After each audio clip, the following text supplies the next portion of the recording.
Muy buenos días, sean todos bienvenidos a esta tercera jornada de este Congreso Teológico Pastoral con el tema la antropología cristiana y las nuevas interpelaciones de lo humano, inteligencia artificial, neurociencia y gender.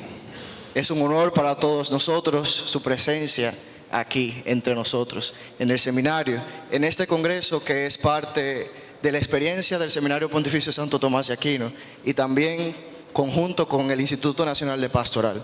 Nos alegramos también por aquellos que nos siguen a través de las redes sociales, por el canal de YouTube de Televida, Promesa MRC desde Nueva York, el canal del Padre Julián Basora y el canal de la Conferencia Episcopal Dominicana. Con esta introducción vamos ahora a ponernos en las manos del Señor, quien está a cargo del seminarista de 4 años de teología, Plinio Vázquez. Nos ponemos de pie.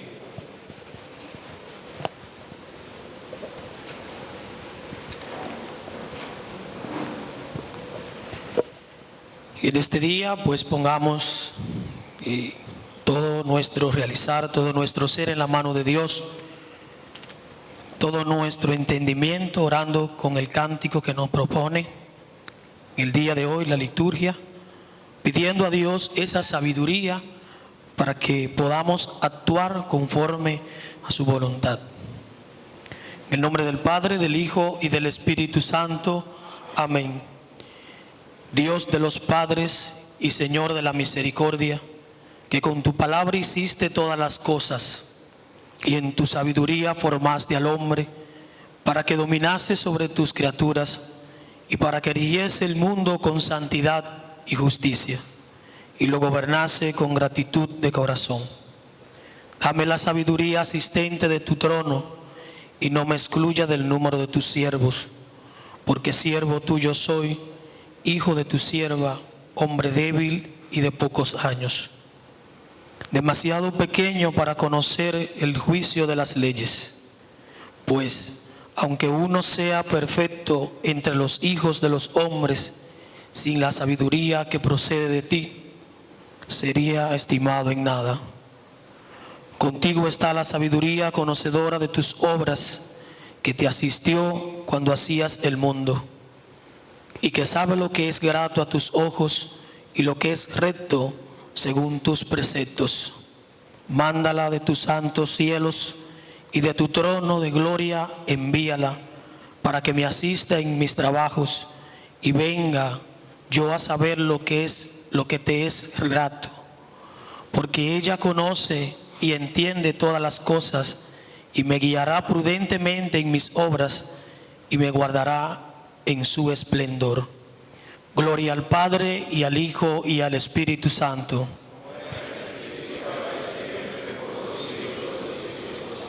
María, trono de la sabiduría. En el nombre del Padre, del Hijo y del Espíritu Santo. Amén. Agradecemos al seminarista Plinio Vázquez por ponernos en presencia del Señor. Y ya en la presencia de Él, dirijámonos ahora a la última conferencia dentro de este Congreso Teológico Pastoral, con el tema Líneas pastorales y consecuencias prácticas a tener en cuenta. Recibimos a Monseñor Ramón Alfredo de la Cruz Valdera, obispo de la Diócesis de San Francisco de Macorís.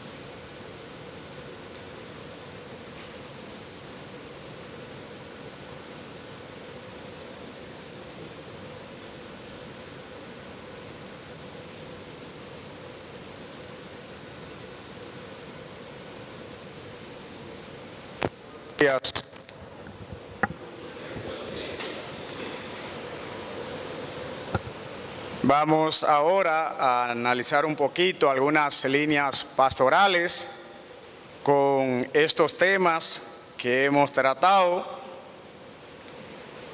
Ayer tomé las conclusiones de los grupos y traté también de reflejarla aquí en estas líneas pastorales. Quizás aquí hubiese convenido que tuviera el padre Lorenzo Vargas, que es un gran pastoralista, Abraham Apolinario, el padre Cualo, para definir líneas pastorales. Pero en este sentido se me ha pedido y vamos a tratar, ya que la pastoral es propia de nosotros. No se concibe un sacerdote, un obispo, sin tener el conocimiento pastoral.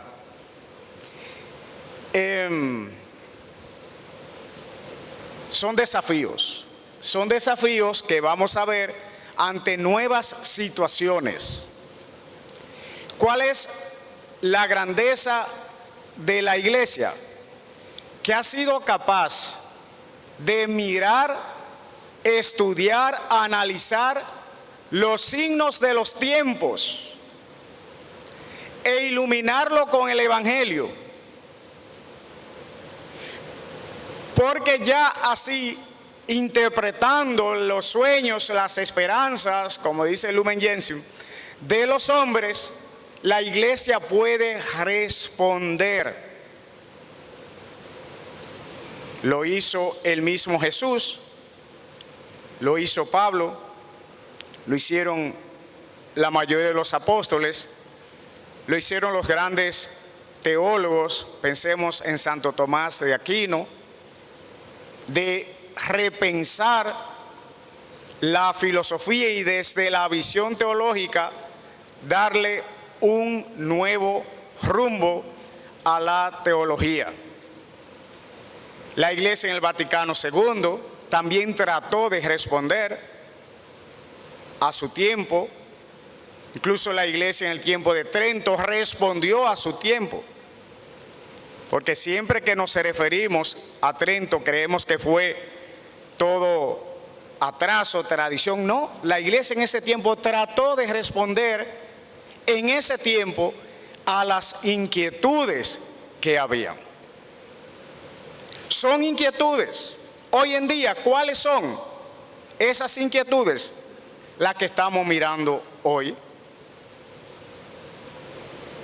Una creciente evolución de la tecnología que nos ha hecho cambiar parámetros. Pensemos en la elección del Papa, que se hace todavía sacando el humo, pero resulta que ya antes que el humo salga, hace tiempo que ya algunos cardenales habían filtrado los votos. ¿Por qué? Porque se limitaron a recoger los celulares, pero se olvidaron que los relojes tienen conexión, los lapiceros traen cámara. Y se olvidó eso. Y ahora vienen los anillos también. Yo me voy a mandar a un episcopal también con la cosita. Cambios. ¿Cómo será la elección del próximo Papa? Tendrá que someterse a esos cambios. Yo veía en el sínodo, en las sesiones diferentes, cómo la tecnología estaba allí presente. Cómo estaba presente las nuevas tecnologías. E incluso los documentos. Cómo se hacían las traducciones a través con la inteligencia artificial. Cómo se trabajaban las preguntas. La síntesis.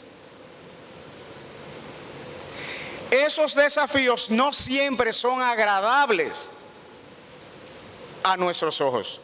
Por eso son desafíos.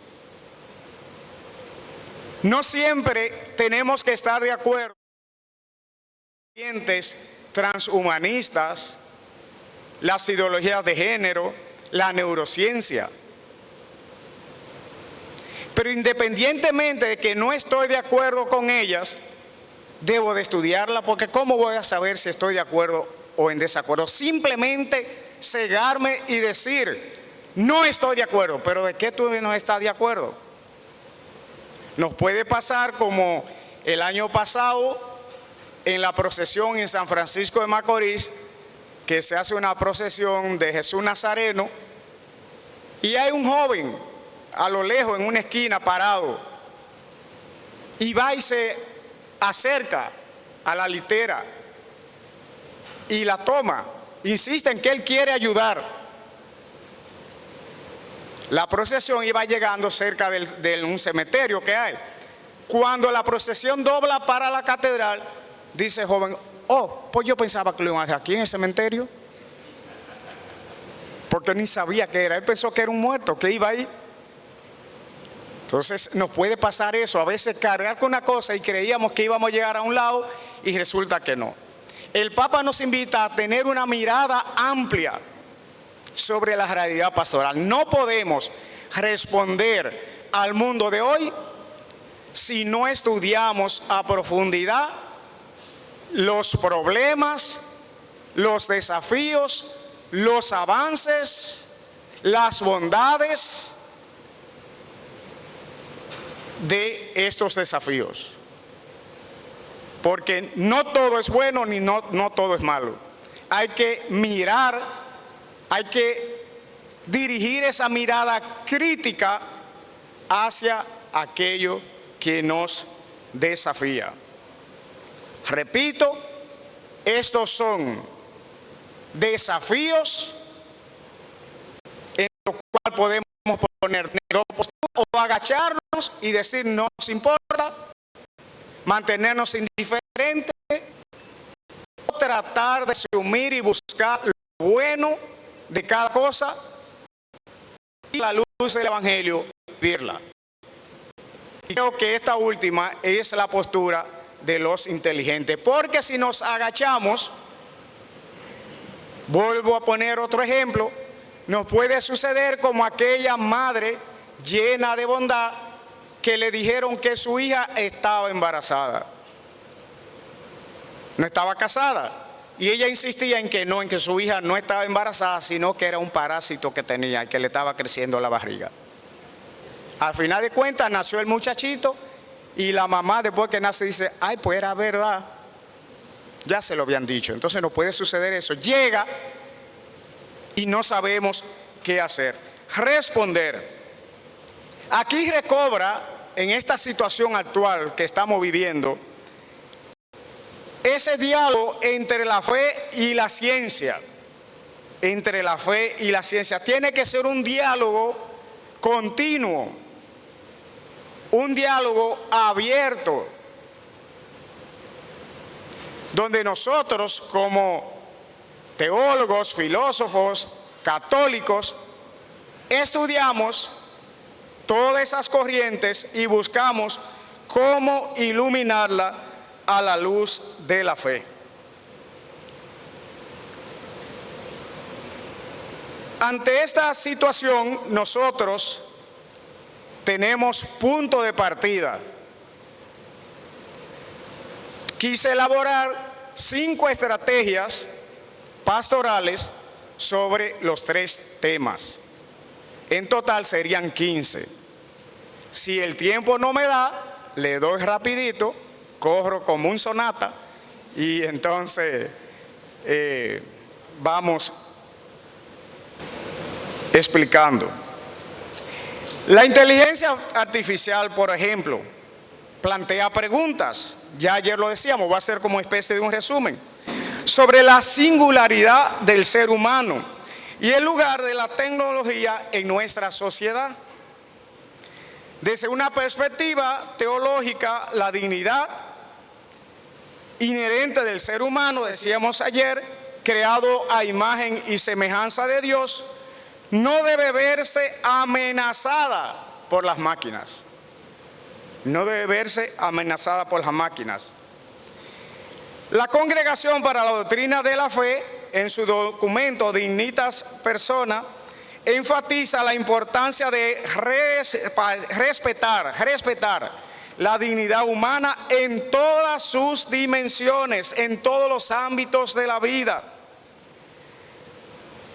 lo cual es pertinente al considerar el desarrollo de la inteligencia humana. Nosotros siempre que hablemos de inteligencia artificial, debemos mantener esa mirada puesta hacia la dignidad humana. El Papa Francisco ha insistido en este uso de la inteligencia artificial y nos da líneas pastorales. Líneas pastorales.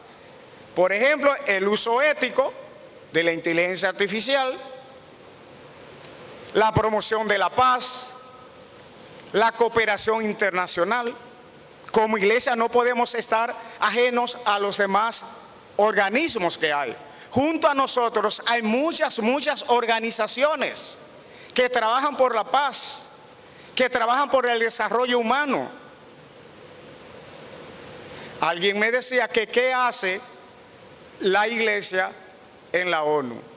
Decía, bueno, lo que usted no hace criticando desde aquí, eso hace la iglesia. Les dije, hay que buscar el diálogo con los otros. No estamos solos, no estamos viviendo la iglesia del siglo pasado, donde todo estaba permeado por la fe católica.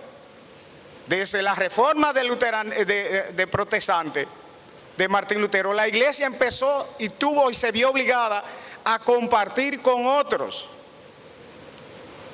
Y esa cooperación internacional, hablemos también de la cooperación interinstitucional. Me decía un sacerdote alemán que el problema, ¿cuál es en Alemania? Que lo que la iglesia hacía, hoy lo está haciendo el Estado. Decía, nosotros teníamos muchísimos hospitales, ya el Estado puede tener los hospitales. El 50% de los jardines infantiles lo tenía la iglesia, ya eso lo puede hacer el Estado. Las obras de caridad lo puede hacer el Estado. Pero ojo, ¿qué decía una religiosa de Londres? Decía, está bien, el Estado puede hacer eso, pero nuestra experiencia es que tenemos todas esas instituciones en cooperación con el Estado y la gente va a la nuestra y le preguntamos, ¿por qué vienen a la nuestra y no a la del Estado? Y les respondieron, porque aquí hay una diferencia. Aquí yo sé que hay gente que aman y que sienten. Que aman y que sienten. Esa es la diferencia. Cuando nosotros colaboramos con el Estado, ahora a nivel de las escuelas, tiene que haber una diferencia entre la escuela manejada por la iglesia y la del Estado, a pesar de que el Estado es que lleva toda la carga financiera. Buscar colaboración con otros. Y el Papa se ha convertido en un abanderado de este llamado a la ética. Por ejemplo, el llamado de Roma, así se llama, el llamado de Roma para la ética de la inteligencia artificial. Un llamado que ha tenido mucha repercusión y que ha ayudado junto a otros a buscar la forma de cómo legislar a nivel mundial. Una forma. El Papa no se queda simplemente diciendo, ay, que la inteligencia artificial nos va a matar, ay, que tengo miedo que un día un robot se vista de monja y venga y me mate. No, él propone. Y esas son las propuestas. De ahí que yo presento esas estrategias. Me voy primero con la de la inteligencia artificial para abordarla a nivel pastoral. Yo lo puse como un plan de pastoral, lo tuve que dividir de esa forma y no en las tablitas como comúnmente se acostumbra, porque si no, ustedes no van a ver nada ahí, porque no van a caber las tablitas. O sea, lo puse así separado, con objetivos y acciones. Nuestro plan pastoral tiene las metas que se quiere llegar, las acciones, las fechas, los lugares, todo eso que ponemos en los planes de pastoral. Entonces yo aquí solamente doy pistas de los objetivos y las acciones. El objetivo es importante porque si yo no sé a dónde quiero llegar, llego a cualquier parte o me llevan a donde yo no quiero ir. Hay que tener objetivos claros. estrategias claras. Y nuestros planes de pastoral deben de tener esos objetivos bien claritos y las estrategias. ¿Cómo yo logro aquello? ¿Cómo logro la meta? En la formación y conciencia sobre la ética, eso es lo primero que tenemos que insistir en nuestros planes pastorales y las líneas pastorales. Yo trato aquí de abarcarlo a nivel general y las aplicaciones se hacen ya a nivel parroquial, a nivel diocesano o a nivel nacional. Es educar a la comunidad eclesial sobre los principios éticos. ¿Cómo en nuestra comunidad van a saber decir si la inteligencia artificial es buena o es mala si no lo educamos en esto? Y para educarlo hay que hablar de eso, señores. Hay que hablar. No se puede decir como fulano, o cuando chiquito se hacía enemigo, como uno decía un nombre, de que para no pronunciar el nombre de uno. No, hay que hablar de lo mismo, de eso. Acciones, organizando talleres, se puede hacer organizando talleres,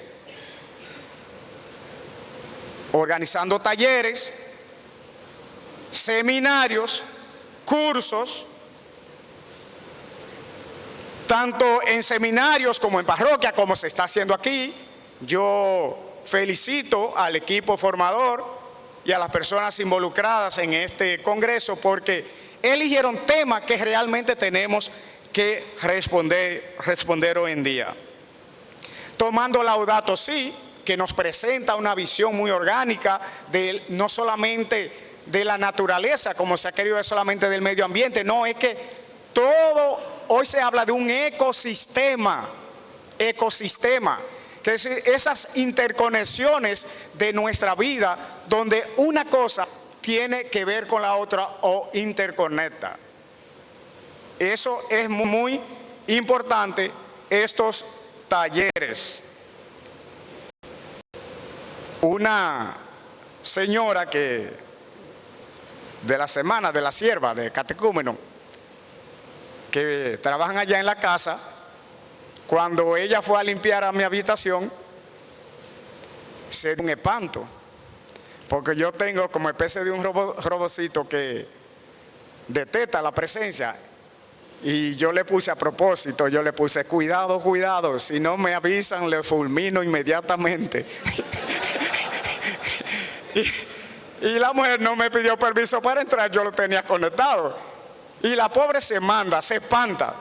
No, que ahí Monseñor tiene una cosa que dijo que me quería matar. Entonces yo en la casa, estaba en la oficina y lo veo.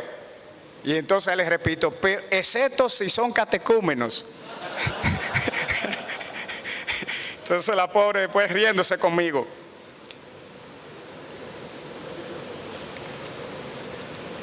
Son acciones, como dije. Después una segunda sería la promoción del diálogo entre ciencia y fe. Tenemos que seguir promoviendo ese diálogo. ¿Y qué más que ustedes, los seminaristas, estudiantes de filosofía, estudiantes de teología, para promover ese diálogo entre ciencia y fe? Nuestras universidades católicas no están para dar catecismo. Yo fui un abanderado de esto, que las universidades católicas no son para dar catecismo. Como pasó con una profesora muy buena, muy católica, empieza a dar la clase y al mes me llega un grupo de estudiantes que no querían esa profesora. Incluso habían hablado con el decano, con el director de la escuela, y yo le pregunto que por qué. Dice, no, porque ve, ahora se le ha cogido de que tenemos que rezar y que es rosario completo. Y la clase son 2 horas y se nos va 1 hora y 15 minutos en el rosario. Y a mí quizá falté a la ética. Le dije, bueno, pues a la profesora le falta una tuerca, sí. Le falta una tuerca.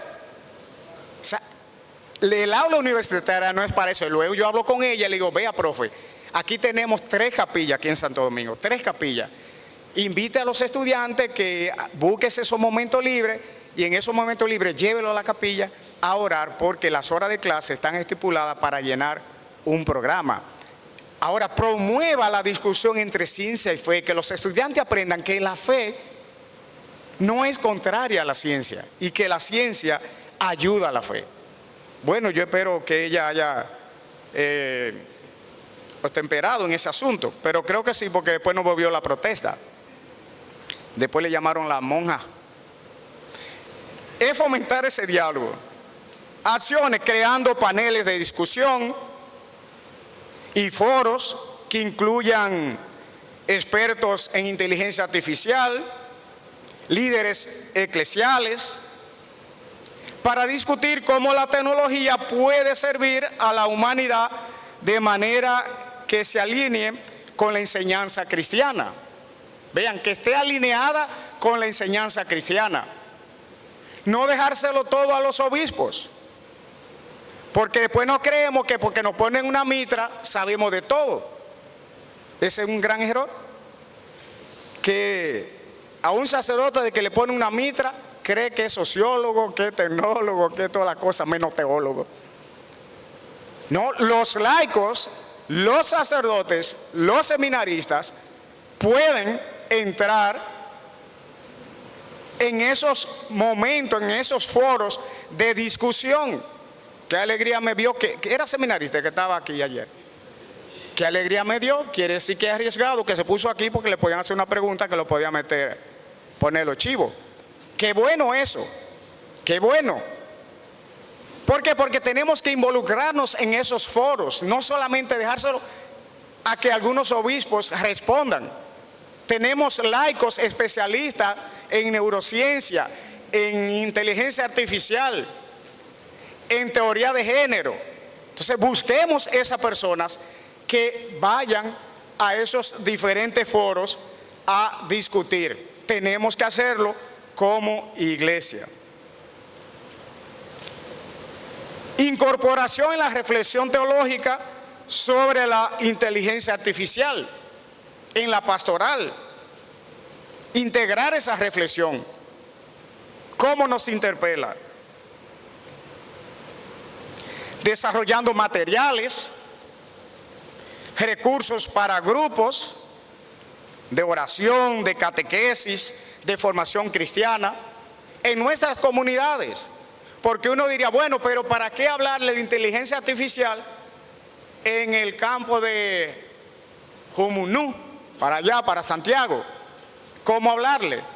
Pero resulta que hoy esas viejitas le tienen teléfonos inteligentes que le mandaron sus hijos de los United States, como me dijo una, me lo mandaron de la United States, o sea, llamando por WhatsApp, y ellas reciben mensajes de muchas cosas, reciben continuamente información, ven los youtubers, y resulta que bonito que entre más locos son los youtubers, más lo ven, más like tienen. Entremos en ese mundo a través de la catequesis. El desarrollo de una pastoral digital, que gracias al COVID, a mí me da mucho apuro decir gracias al COVID, pero es así, gracias al COVID desarrollamos una pastoral digital para llevar el mensaje del Evangelio a muchos. La pastoral digital, implementando proyectos pastorales. En el sínodo se introdujo, si ustedes leen el documento final, como que ven que un tema cayó como de golpe, como la pregunta esa que todos conocemos de la lombriz y el elefante, cayó de golpe, porque no tenía que ver con ninguno de los temas, y el sínodo propone implementar una pastoral digital, de los digitales, del mundo, el continente digital se le llama, evangelizar el continente digital. Y ahí en el sínodo estaban presentes los promotores de la pastoral digital, que han tenido mucho éxito, como una hermana religiosa, Valladares, un laico mexicano, un joven, Urquides, y así, etcétera, etcétera. Estaban ahí presentes y decían cómo es de importante implementar estos proyectos pastorales en nuestras parroquias. Tenemos ya la catequesis usar la digitalización para los temas de la catequesis, buscar formas, pero está ahí y es necesario. Comprometernos con el desarrollo ético de la IA, estableciendo comisiones, grupos focales para que se estudien la inteligencia artificial. Esas serían esas líneas así a nivel general, y ustedes ayer salía mucho implementar esa pastoral sobre la ética, que es donde tenemos más miedo nosotros, sobre la ética.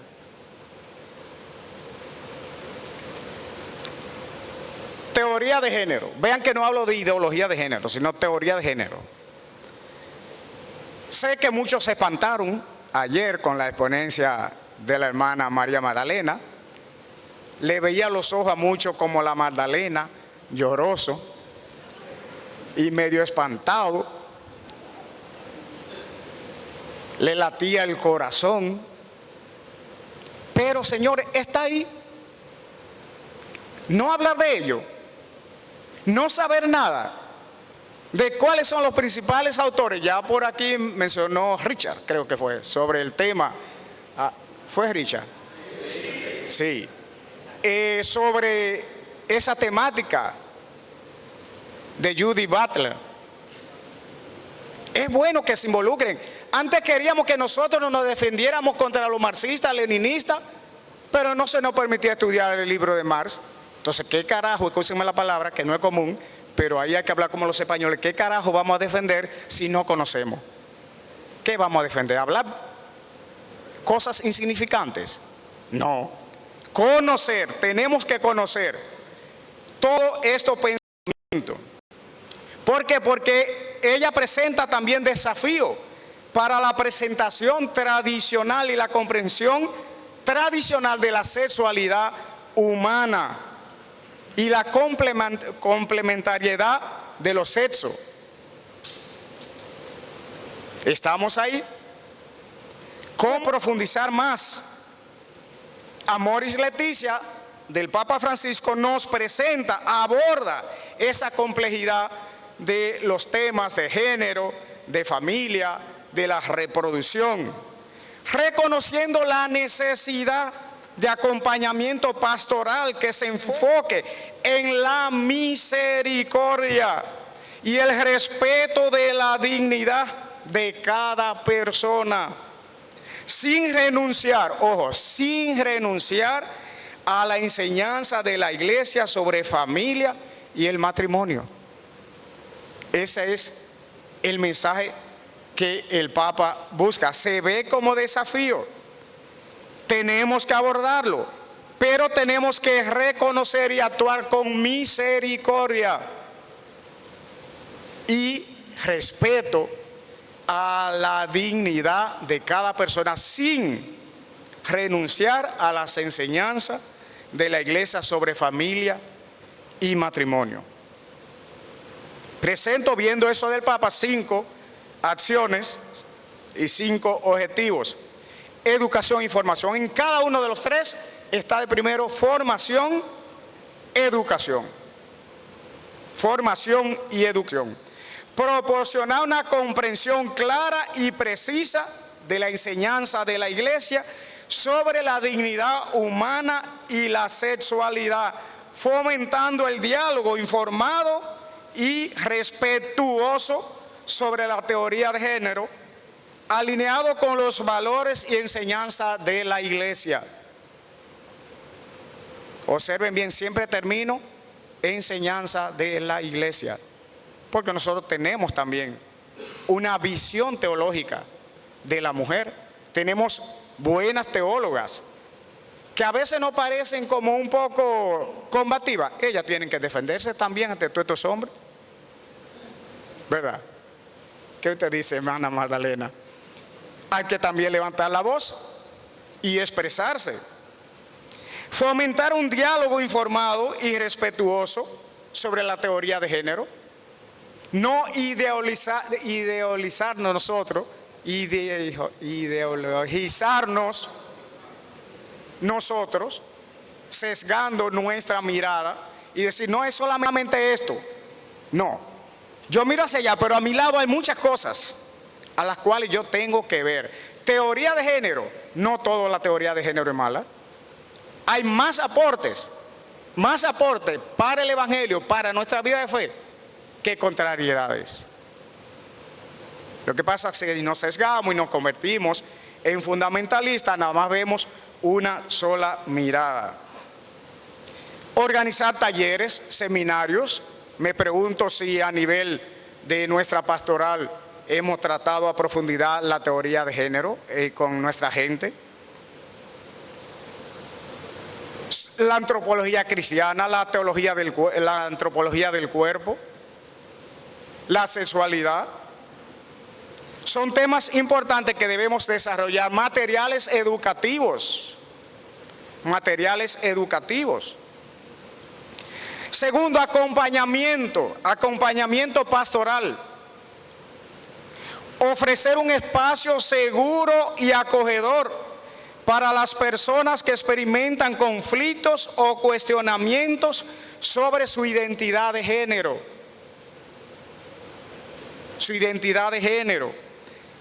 Guiar pastoralmente a las familias y las personas afectadas, ofreciendo apoyo espiritual y emocional. Al Papa Francisco se le quiso condenar cuando dijo que un muchacho que se declare homosexual, la familia no tiene derecho a despedirlo y a dejarlo sin ningún derecho.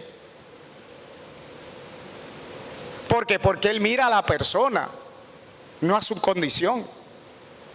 ¿Y qué hace el llamado a la familia? Es que acojan, no que desprecien, que estén con ellos, con ellas.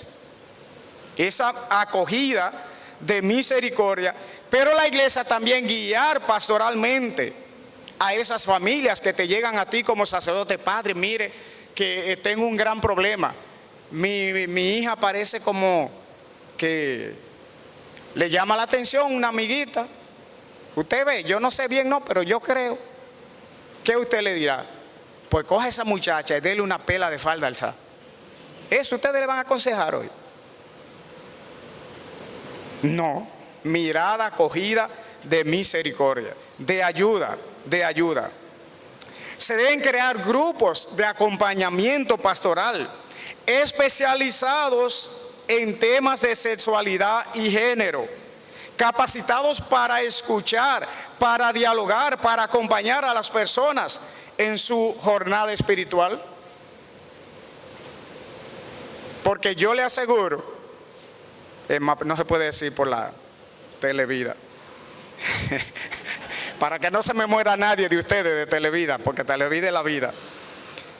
Implementar servicios de consejería y apoyo psicológico que respeten los principios éticos y religiosos de la iglesia, ayudando a las personas a encontrar paz, claridad en su identidad y vocación. Señor, porque hay mucha gente atormentada cuando están en esta confusión, si son hembras, si son varones. Un joven me preguntó: Monseñor, si Dios me quiere tanto, ¿por qué me hizo esto? Respóndame. Claro, tuve que dedicar muchas horas para dialogar con él. Yo le pude despachar como puede despachar cualquier fundamentalista. Mire, Dios no lo hizo. Váyase al diablo, que usted está con el diablo. Váyase para allá a freír chicharrones con él. Y listo. No me importó su ser, hermano, no me importó su pregunta. Váyase al diablo.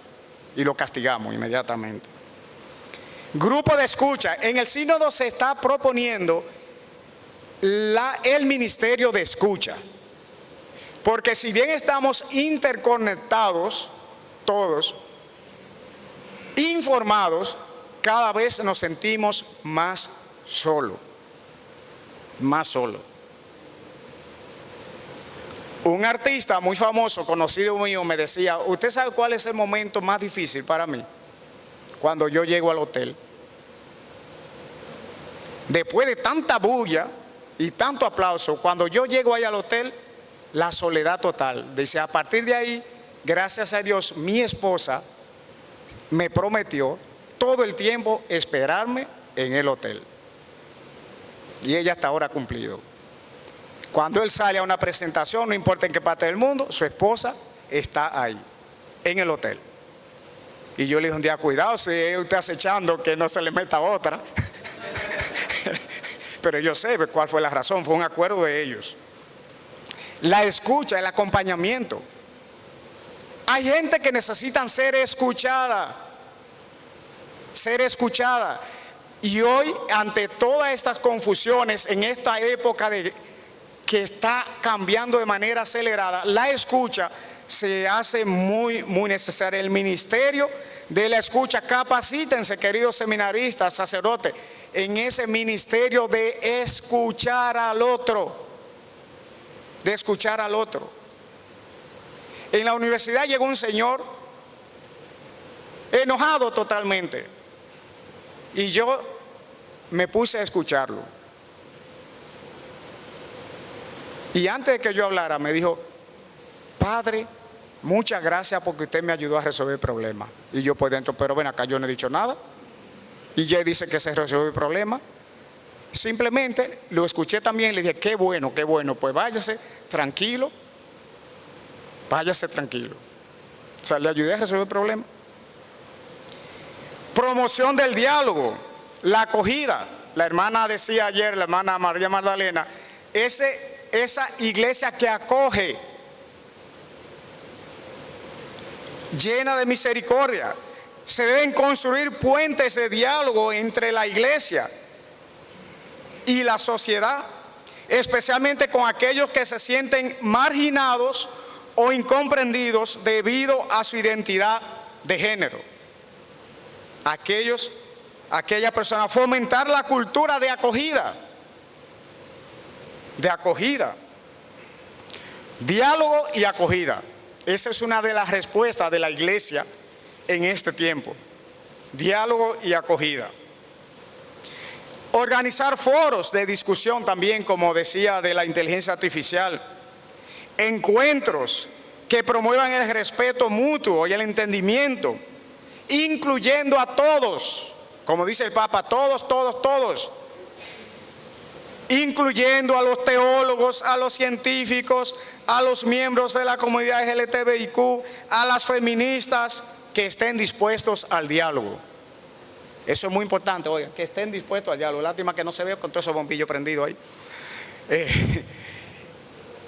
Que estén dispuestos al diálogo. Con las ideologías es difícil dialogar. De aquí que decimos, una cosa es la teoría de género y otra cosa es la ideología de género. Como también podríamos decir la fe católica y la ideología eclesiástica que se está desarrollando hoy en día, que el Papa dijo, hay una ideología eclesiástica. Porque la ideología cierra el pensamiento. La ideología te dice que lo amarillo es verde y tú te lo crees. Y a pesar de que tú ves que es amarillo, sigue afirmando que es verde. Entonces, con la gente que están dispuesta al diálogo, como me decía Monseñor Agripino, y me aconsejó un día, cuando vaya a discutir con grupos que estén contrarios, póngase usted primero de acuerdo de que ellos quieren llegar a estar de acuerdo. Si no están dispuestos a llegar a un acuerdo, vea, ni caso le haga, póngase 2 tapones bien grandes en los oídos. Primero tiene que estar la intención de ponerse de acuerdo, porque solamente así el diálogo es fructífero. Entonces, con todos estos grupos hay que dialogar. Yo me senté una vez en la mesa aquí en APEC con un grupo de feministas de aquí a dialogar, y después me dijeron, ay, pues yo pensaba que usted venía era a decirnos que toditas nosotras estábamos con el diablo bailando. Y le dije a una, sí, mire, los cabellitos suyos se queman rápidamente en el infierno. Así que no vine a eso, vine a escucharla también. Vine a escucharla y a dialogar con ustedes. Incidencia pública y comunicación. Tenemos que comunicar más. desde el templo, pero también en los foros, en la radio, en la televisión, en todos los medios de comunicación social, tenemos que tener una incidencia mayor, porque estos son los temas que están en discusión. Desarrollar estrategias de comunicación que incluya el uso de redes sociales, publicaciones, medios de comunicación católicos para difundir mensajes positivos y constructivos sobre la dignidad humana y la sexualidad. Tenemos que ser estratégicos. Cuando, no recuerdo bien el contexto, pero había un anuncio de un niño que iba con la mamá en un carro y el niño le hace una pregunta sobre sexualidad y la mamá pega un frenazo como si hubiese llegado en un semáforo en rojo. Y entonces ahí le van explicando. Digo, qué oportunidad que nosotros también hagamos igual un anuncio presentando otra posición diferente. Pero no vamos nada más como criticando. Ay, que mira, que están haciendo esto y que por aquí, por allí. Oye, ¿y qué tú haces? Si tú escuchas que en la escuela te están diciendo que el niño decida su género, su sexo, oye, las escuelas están llenas de maestras católicas y maestros católicos. Alfredo, Iglesia Dominicana, nos hemos sentado nosotros con los maestros y maestras a enseñarle antropología cristiana. Por lo menos yo no lo he hecho, me acuso yo primero, para que después mis hermanos obispos no vayan diciendo, tú no estabas criticando. No, yo soy primero. No lo he hecho. Entonces no me debo de asombrar ni espantar cuando en San Francisco de Macorís se me presenten 4 monaguillos y me dicen que era Juan, pero que ahora se llama Juana. Yo no me puedo espantar. O que Miguel ahora resultó ser Miguel. Y yo, ay carajo, ¿y tú no eras? No. Y entonces ellos me van a responder, no, porque la maestra nos lo enseñó así, que podíamos a partir de ahora decir así. Entonces, no me debo asombrar si yo no he hecho esa propuesta. Desarrollar estrategia, investigación y estudio continuo sobre el caso.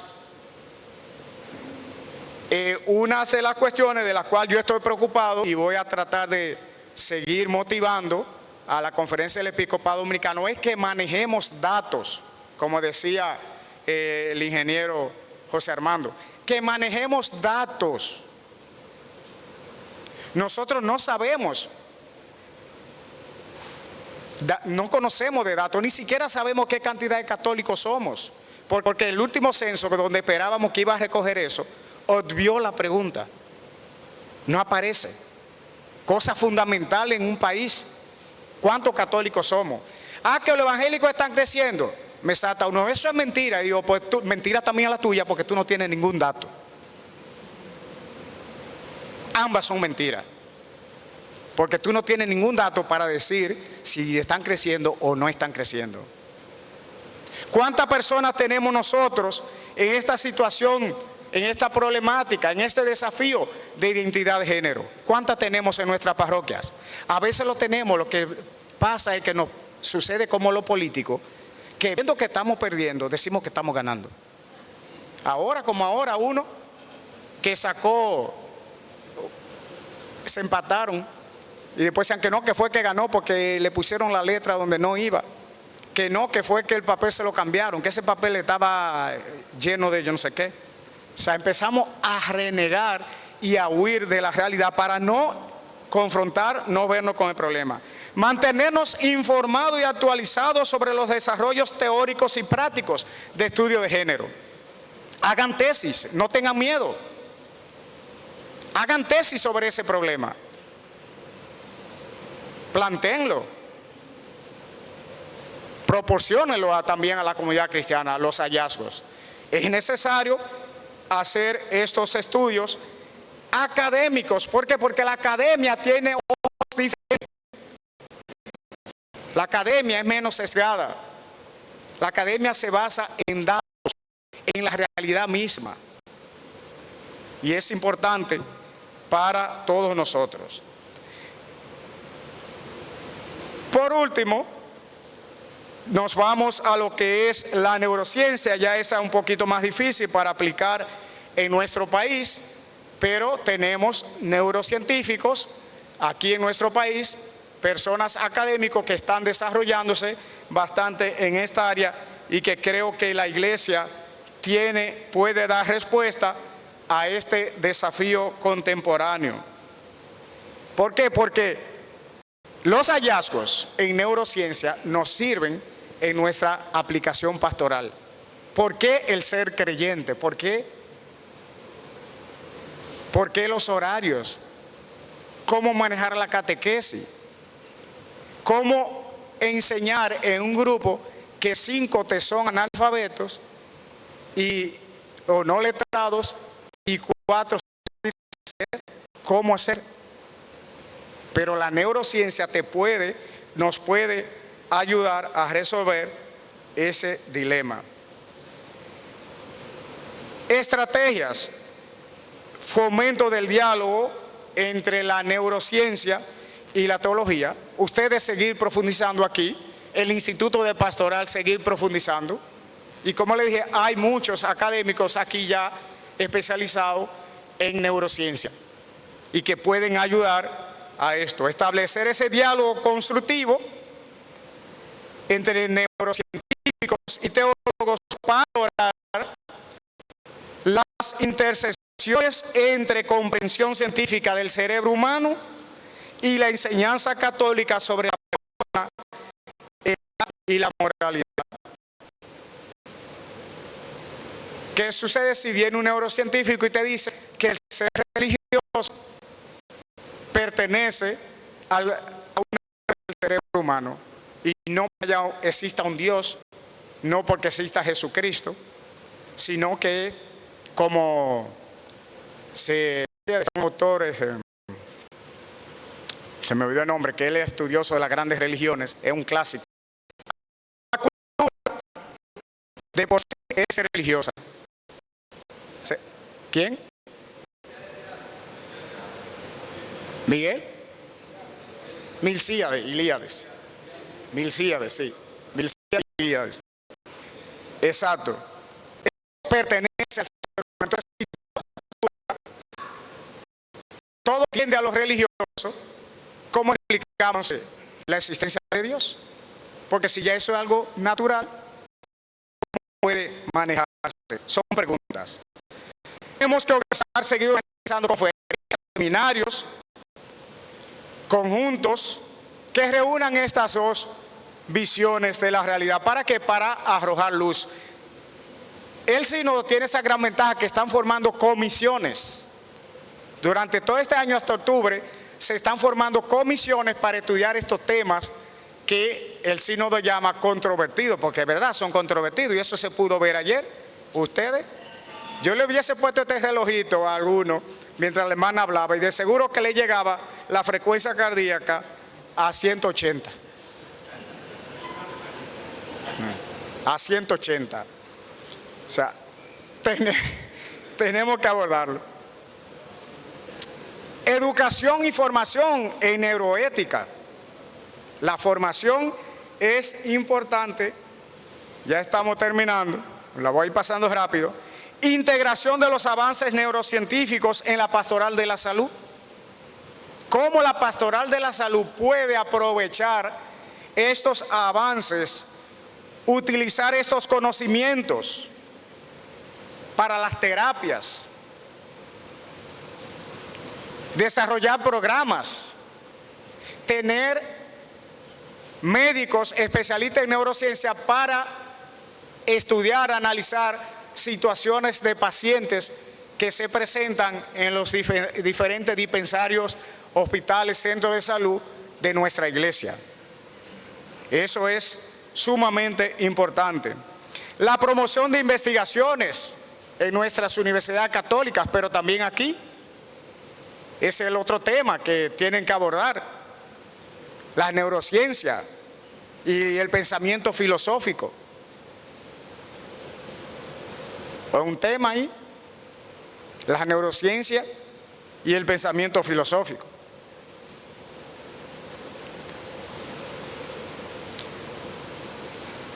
Crear comités de éticas que incluyan miembros con conocimiento en neurociencia. Es más que necesario. Desarrollo de una pastoral del acompañamiento basado en comprensión neurocientífica. Ahí vuelve la palabra acompañamiento. Si hay algo que distingue el pontificado del Papa Francisco, es esa palabra acompañamiento. Acompañamiento. Una iglesia que acoge, que escucha, pero que también que acompaña para enriquecer la pastoral. La pastoral a la luz de la neurociencia. ¿Qué nos dice la neurociencia sobre el comportamiento cristiano? ¿Por qué nosotros los dominicanos siempre decimos que todo está bien? De que todo está bien. ¿Por qué decimos todo está bien? Y resulta que no todo está bien. Que a veces hay dificultades. Aunque estemos casi a tirarnos al río, la soga, ponernos la soga. No todo está bien. ¿Por qué razón? ¿Por qué nosotros en Dominicana hay tan pocos matrimonios por la iglesia? Eso tiene que ver la neurociencia. Un análisis neurocientífico te va a arrojar datos del cerebro del hombre dominicano que le tiene miedo al matrimonio. Aunque yo explico esa parte, que fue que los primeros misioneros empezaron a insistir que eso era una carga y que había que pensarlo muy bien, que era una cruz. Que era una cruz. Que eso es una cruz. Piénselo bien, porque eso es una cruz. A Dios. ¿Y quién le va a alegrarse si le están por poner una cruz? Se manda más rápido. Piénselo bien. Eso es una cruz. No, la neurociencia te puede dar pistas de cómo desarrollar una pastoral del acompañamiento. En conclusión, se la puse ahí larga, después simplemente estoy siguiéndola. En conclusión, estas estrategias que buscan integrar el conocimiento neurocientífico a la misión pastoral de la iglesia, promoviendo un diálogo fructífero entre ciencia y fe, ofreciendo un cuidado pastoral que responda de manera informada y compasiva a las necesidades complejas de la persona humana en el mundo contemporáneo. Muchas gracias.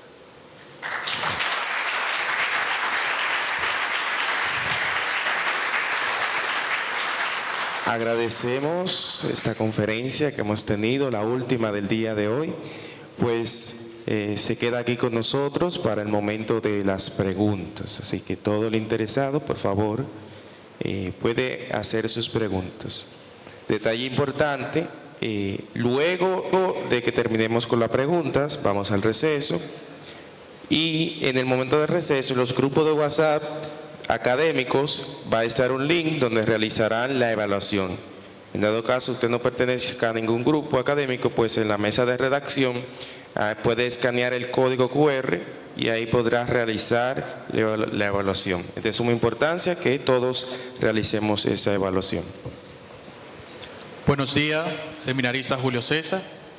Monseñor, tengo una cuestionante y me gustaría saber su punto de vista sobre el tema pastoral, específicamente de la Sagrada Liturgia y la inteligencia artificial.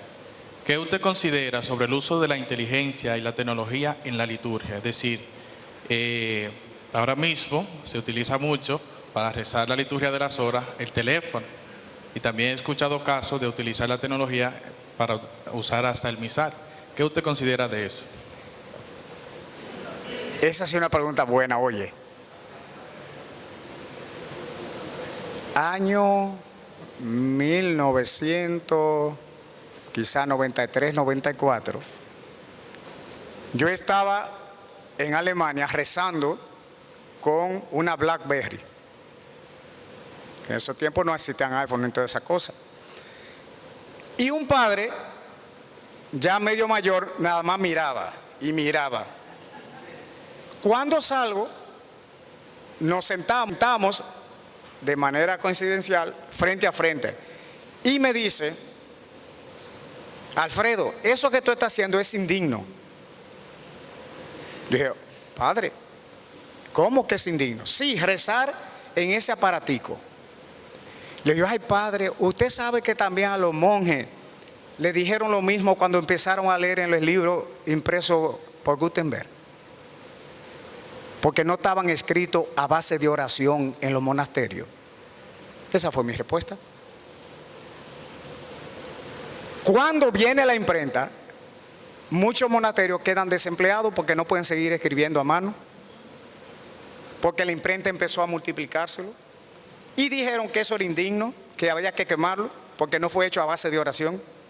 Entonces lo mismo digo yo con la tecnología. La otra respuesta me dice el otro de al lado y me dice: no, porque esos aparatos a veces se usan para cosas indignas. Digo: bueno, padre, usted lo ha usado para eso, porque yo no lo he usado.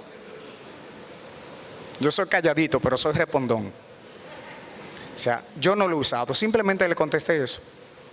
O sea, yo creo, y el Papa Benedicto también apareció un día rezando las laudes con un celular. Si esos son los medios, incluso ayuda al medio ambiente, pues ¿por qué no usarlo? ¿Por qué no usarlo? Se puede usar. Y creo que se puede usar tranquilamente. Pronto los misales, olvídate que va a venir un misal, los misales que están digitales aquí, uno lo puede usar tarde o temprano. Todavía se mantiene un poco así, medio rezagado, pero así como lo usamos para la laude, usarlo para... Yo en la misa pascual, como es al oscuro, para que no me estén molestando con el foquito, yo cojo mi iPad y hago todo desde el iPad. O sea, y no creo que sea indigno esa acción. En otra parte litúrgica, las prédicas, tú las puedes hacer con una inteligencia artificial, mejor que como tú la dices, y tú le dices que te haga un lenguaje acogedor, un lenguaje flexible, un lenguaje que se adapte hasta el público y te ayuda. O sea, no es que tú la pongas a hacérsela, porque de eso tenemos que evitar convertirnos en unos haraganes mentales. Tú redactas tu prédica, tú le pones lo que tú quieres decir y le dices que te lo haga en un buen estilo y te lo hace en un buen estilo. O sea, ahí se puede aprovechar sin ningún problema. Tú puedes elaborar un plan pastoral, tú puedes elaborar un esquema de una misa y decirle: dame un esquema sobre esta Eucaristía que se va a celebrar para tal cosa, y te hace un buen esquema. Entonces, ¿por qué tú mataste la cabeza pensando en que en ese momento que tú te estás matando la cabeza, puedes estar confesando 4 gente y salva 4 almas? Y deja que la inteligencia artificial trabaje para eso. O sea, como decía, la inteligencia artificial no es para que seamos vagos, sino para que aprovechemos más el tiempo y lo usemos en otra cosa. Yo lo encuentro, no tengo ninguna objeción contra el uso de la tecnología en la liturgia. Buenos días, monseñor. Pregunta: el ser humano no se define por lo que él se cree ser, ni por lo que le parece ser, sino por lo que él es, que es la esencia del ser humano. En vista de esto y frente a esta realidad, ¿cómo defiende la Iglesia el discurso de la esencia de un hombre y una mujer?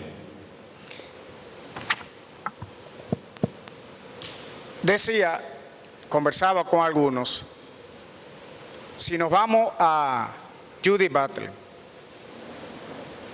que ella toma influencia, claro, partiendo de Simone de Beauvoir, Michel Foucault, Nietzsche, los constructivistas, el concepto como tal. Quedémonos con Nietzsche, que ustedes más lo conocen. La arbitrariedad del concepto. Explicaba un gato con diferentes colores, de diferentes formas. Hay gatos angora, hay gatos yo no sé qué, por aquí, por allí, por allí. Hay muchísimos gatos. Es cierto, si todo lo definimos como gato, ahí es arbitrario, porque yo tendría que poner los adjetivos. Es un gato prieto, un gato blanco, un gato por aquí. Pero ¿qué me hace a mí decir que ese gato blanco, que ese gato prieto, que ese gato balsino es un gato? Es la esencia. Por lo que un gato es y no es una vaca. La esencia, mi hijo. Hay que volver a la esencia. Nosotros, la filosofía, gracias a Dios, nos ayuda bastante para distinguir entre esencia y accidente. Lo accidental y lo esencial. Esencialmente, el hombre y la mujer ya viene determinado por la biología, por la naturaleza. Y de ahí no nos podemos salir. Por mucho que un hombre quiera decir que una mujer no es una mujer, es un hombre. Ahora, que existan las transformaciones del sexo, ya eso es otra cosa.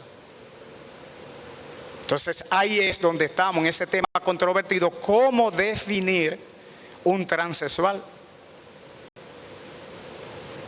Cómo definir una persona que es hombre pero dice que se siente mujer. Ahí nosotros, dentro de nuestra antropología, mantenemos hombre y mujer, hombre y mujer. Y como no estamos de acuerdo con ellos, ¿qué tenemos que hacer? Comprenderlo y aceptarlo así ya, aunque no estemos de acuerdo con ellos. Porque yo no lo puedo eliminar, mandar un dron que lo mate. Entonces tenemos que respetarlo y decir, muy bien, tú te consideras así, pues ya.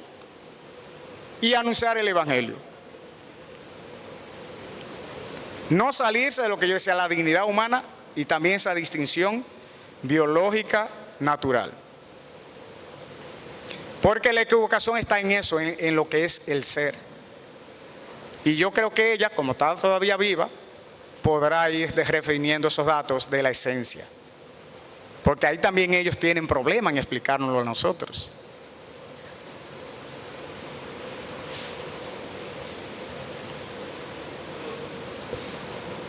Saludos, monseñor.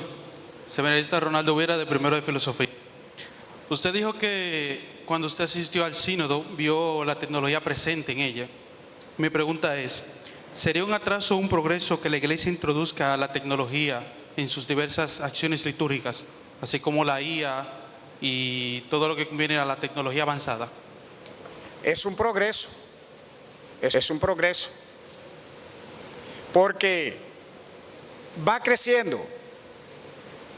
Hablaba José Armando y Giovanni anteriormente en un grupito al que nos juntamos. Antes era el trueque que se usaba para comprar. Tú tenías 10 vaquitas, tú se las llevabas para comprar, qué sé yo, arroz.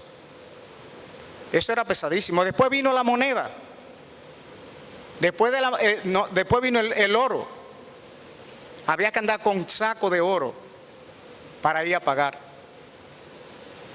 Después a alguien se le ocurrió las monedas. Y alguien después dijo, pero eso de moneda es muy pesado, vamos a hacerlo papeleta. Papel. Ya hoy, ¿qué es lo que dicen? Vamos a hacerlo digital, la criptomoneda. O vamos a mandar digitalmente. Y en el celular o en el reloj, yo hago, no necesito andar con una cartera. ¿Es malo eso? No, facilita la vida. Facilita la vida. Así mismo, en el mundo litúrgico, va facilitando. Va facilitando. ¿Por qué? Porque la iglesia va evolucionando con el tiempo. Con el tiempo. Antes se tenían que aprender de memoria todo. Llegaron los libros, ya no hay que aprenderse todo de memoria. El tiempo avanza y nosotros somos hijos del tiempo. La iglesia es hija del tiempo. Como igual tampoco yo puedo acusar a la iglesia del siglo pasado de cosas que sucedieron, porque ella respondió a ese tiempo. Ella respondió a ese tiempo. César Julio de los Santos, de cuarto de Filosofía. Se puede caer en una flexibilización, podríamos decir, ser demasiado flexible a veces para agradar. Y es porque hay personas dentro de la iglesia que para justificar, sobre todo justificar la cosa negativa, dicen, pero ¿y quién soy yo para condenar? Porque Jesús le dijo a María Magdalena, yo tampoco te condeno, pero De ahí viene la segunda parte. Yo tampoco te condeno, pero te corrijo. O sea, la cuestión no es aceptar solamente, sino tratar de acercarse y corregir con amor, que creo que es la cosa que debe quedar clara en mi postura, ¿no? Sí, sin duda alguna. Yo te acepto, pero también yo propongo. ¿Cuál va a tener la mayor ventaja? Aquella propuesta que sea mejor. Eso es una tendencia natural del ser humano. El ser humano va a optar siempre por lo mejor. Si la propuesta del Evangelio es mejor que la de esos youtubers, te van a coger la del Evangelio. Ahora, tenemos que presentarlo de manera creativa. Si tú vas y le presentas que era el Evangelio, empieza a hablarle primero del diablo, a meterle miedo. Él va a actuar por el diablo, no por Dios. Preséntale a Dios como una bondad, como algo bueno. Vive tu sacerdocio con alegría y tú vas a tener muchas vocaciones sacerdotales. Empieza a vivir una doble vida y tú no vas a tener ninguna vocación sacerdotal en tu parroquia. La alegría del Evangelio es la que tenemos que presentar. Hemos aprendido a presentarlo más bien como la tristeza del Evangelio. Oye, el celibato, ay, que no, que mire que yo soy célibe, que por aquí, por allí, y empezamos a estar tan tristes. Oye, mejor deja eso. Preséntalo como una alegría, preséntalo como una riqueza. Preséntalo como una riqueza y tú verás cómo te dirán, qué alegría me da de que usted viva así. Y es lo mismo. O sea, yo no trato de condenar, pero yo trato de proponer. Más que condenar, yo propongo. Buenos días. Aquí de este lado, monseñor. ¿Dónde que está? Allá. El Padre Santiago. Bien. Creo que lo conozco porque es de allá de mi campo.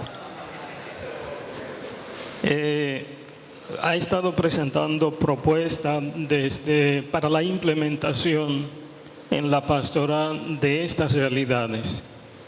Indiscutiblemente la tecnología y la ciencia aporta y se puede aprovechar muchísimo en la aplicación para la promoción del Evangelio. Ahora bien, aquí tenemos por ejemplo el canal Televida que está transmitiendo en tiempo real y es una gran ventaja para la aplicación en la Iglesia Dominicana de lo que ofrece y ha desarrollado la IA o la tecnología, que significa y es necesario una inversión económica para el desarrollo e implementación de esa tecnología. Y ante la realidad de la Iglesia Dominicana específicamente, que es donde nos encontramos, ¿qué tan posible es la implementación y el aprovechamiento de manera buena, de manera que realmente sea eficaz ante las limitaciones económicas de nuestra iglesia? ¿Qué tan posible es realmente el aprovechamiento de esta tecnología, de la IA y demás? Buenas tecnologías son costosas, cuestan.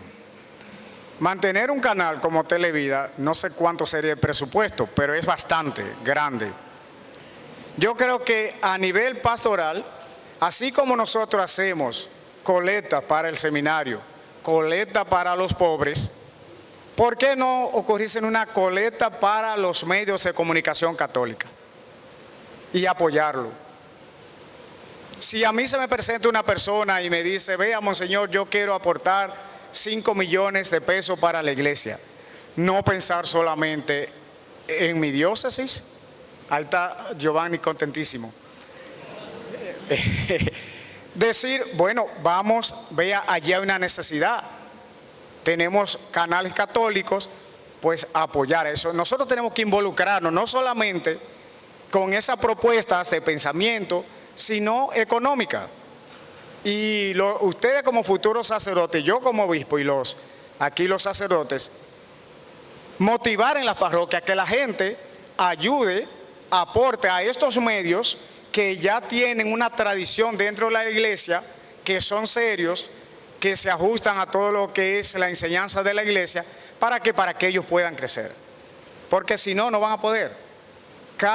Vuelvo y repito, cada tecnología de calidad cuesta. y hay que aportar.